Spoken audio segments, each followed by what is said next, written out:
मित्रों नमस्कार, मैं हूं राकेश कुमार। आप देख रहे हैं मत अभिमत।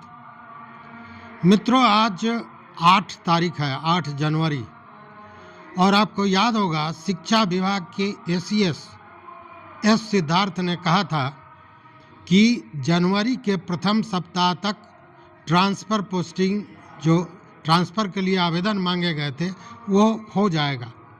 मतलब ट्रांसफ़र की प्रक्रिया कर ली जाएगी। लेकिन अभी तक कुछ भी नज़र नहीं आ रहा है, कोई कार्रवाई दिख नहीं रही है।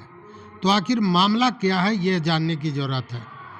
देखिए, जो जानकारी मिल रही है सूत्रों से, उसके अनुसार यह जो ट्रांसफ़र है, आपको याद होगा कि 1 तारीख से 15 तारीख तक, मतलब 1 दिसंबर से 15 दिसंबर तक आवेदन मांगा गया था।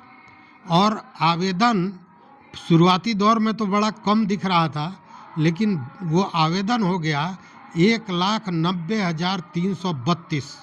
मतलब 1,90,332 शिक्षकों ने आवेदन दिया ट्रांसफ़र के लिए। और अब उनमें से कितने का ट्रांसफ़र होगा, यह अगर आप सुनिएगा तो निश्चित रूप से आप चौंक जाइएगा। सूत्रों से मिली जानकारी के अनुसार यह जो ट्रांसफ़र है, यह 30 से 40 हज़ार शिक्षकों का ही होने जा रहा है, और इसके लिए तैयारियां चल रही हैं। मैक्सिमम जो आवेदन है उसको स्क्रूटनी के दौरान ही छांट दिया जाएगा। और उसके पीछे कारण जो है वो ये है कि बहुत से वैसे आवेदन हैं जो दूरी को आधार बनाकर दिया गया है, और वह भी दूरी कौन, तो 15 किलोमीटर दूर होने का आधार बनाया गया है, और उसी के आधार पर ट्रांसफ़र के लिए आवेदन दिया गया है उसी ज़िले में। मतलब जिस ज़िले में आप हैं उसी ज़िले में ट्रांसफ़र के लिए आवेदन दिया गया। अब जैसे एक उदाहरण के तौर पर लीजिए कि पटना सदर, तो पटना सदर में ट्रांसफ़र के लिए जिन लोगों ने आवेदन दिया है उसमें मैक्सिमम लोग वैसे हैं जो या तो फुलवारी के हैं, या फतुहा के हैं, या दानापुर के हैं। तो केवल दूरी 15 किलोमीटर आधार बनाकर ये आवेदन दिए गए हैं, और माना ये जा रहा है कि ऐसे आवेदनों को निरस्त कर दिया जाएगा, खारिज कर दिया जाएगा स्क्रूटनी के दौरान ही, और उसके जगह पर दूर जिलों में जो लोग पदस्थापित हैं उनको प्राथमिकता दे दी जाएगी। मतलब कि आपको याद होगा TRE 2 और TRE 1 में जो शिक्षकों की पदस्थापना हुई थी, तो वो उनके गृह जिला से बहुत दूर दूर हो गया था। मान के चलिए कि किसी का अररिया घर है तो उसका पश्चिम चंपारण में हो गया, किसी का सिवान घर है तो उसका फारबिसगंज में हो गया ट्रांसफ़र। तो ये जो दूरी है, तो वैसे जो दूर शिक्षक हैं उन लोगों को प्राथमिकता दी जाएगी स्थानांतरण के लिए। बाकी के लिए का जो ये 15 किलोमीटर वाला जो आधार है उसको शुरुआती दौर में सीधे खारिज किया जाएगा, जो सूत्र बता रहे हैं। और इसमें एक ट्रेंड जो है वह भी कुछ अलग है, क्योंकि मैक्सिमम जो ट्रांसफ़र के लिए आवेदन आए हैं उसमें पटना और यूपी के सटे हुए जो ज़िलों हैं उसके लिए ज़्यादा आवेदन आया है। जैसे पटना सदर या यूपी से जुड़ा हुआ जो ज़िला है, पश्चिमी चंपारण है, बक्सर है, ऐसे ज़िलों के लिए ज़्यादा आवेदन आए हैं।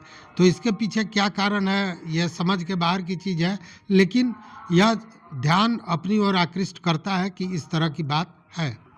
अब दूसरी ओर देखें तो जो ये स्क्रूटनी होना है, इसके लिए बाज़ाब्ता अधिकारियों को जो एक गाइडलाइन है वह दी जा चुकी है, और उसी गाइडलाइन के आधार पर अधिकारियों को ये स्क्रूटनी करनी है।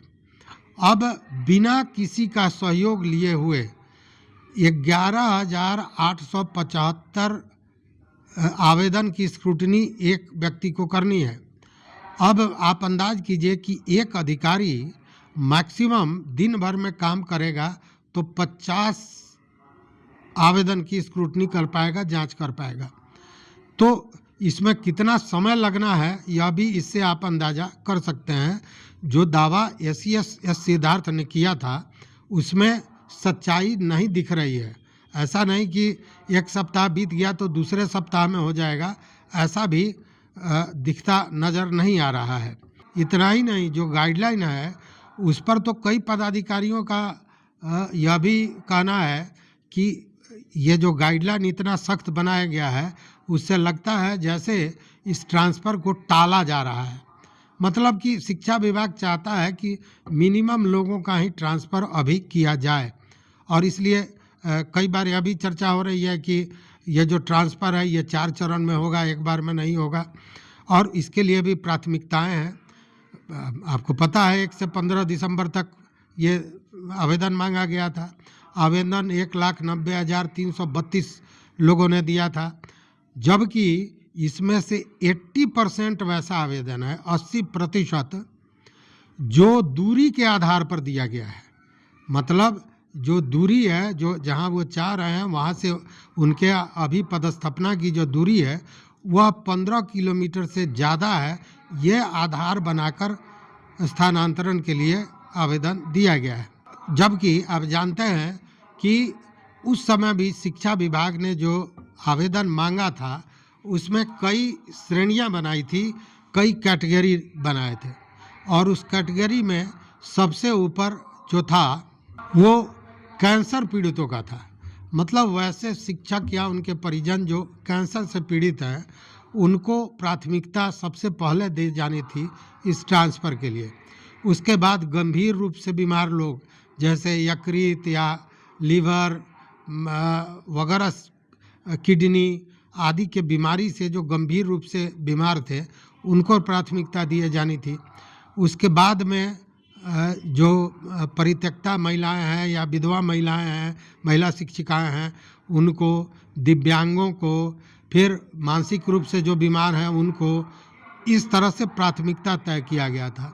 और दूरी वाला जो मामला है वो बाद में था। हाँ, उसमें पति पत्नी का को भी प्राथमिकता देने की बात थी कि अगर पति कहीं दूसरे जगह है, पत्नी कहीं दूसरे जगह है, तो एक जगह दोनों आदमी को स्थानांतरित करके लाने का मामला था, वहाँ भी प्राथमिकता की बात बताई गई थी। दूरी के आधार पर हमने बताया कि लगभग 80% लोगों ने दिया है आवेदन। वहीं तलाकशुदा जो महिला शिक्षिकाएं हैं वो मैक्सिमम अपना जो आवेदन दी हैं उन्होंने अपने मायके के इर्द गिर्द जाना पसंद किया है और उसी के लिए आवेदन दिया है। और वैसे आवेदनों की संख्या है 1338, जबकि पति और पत्नी जो अलग अलग हैं और एक जगह चाहते हैं स्थानांतरण, उन लोगों की संख्या लगभग 16,000 है। वहीं गंभीर बीमारी से जो पीड़ित लोग हैं उनकी संख्या है 2,579, जबकि दिव्यांगों की संख्या है 5,557।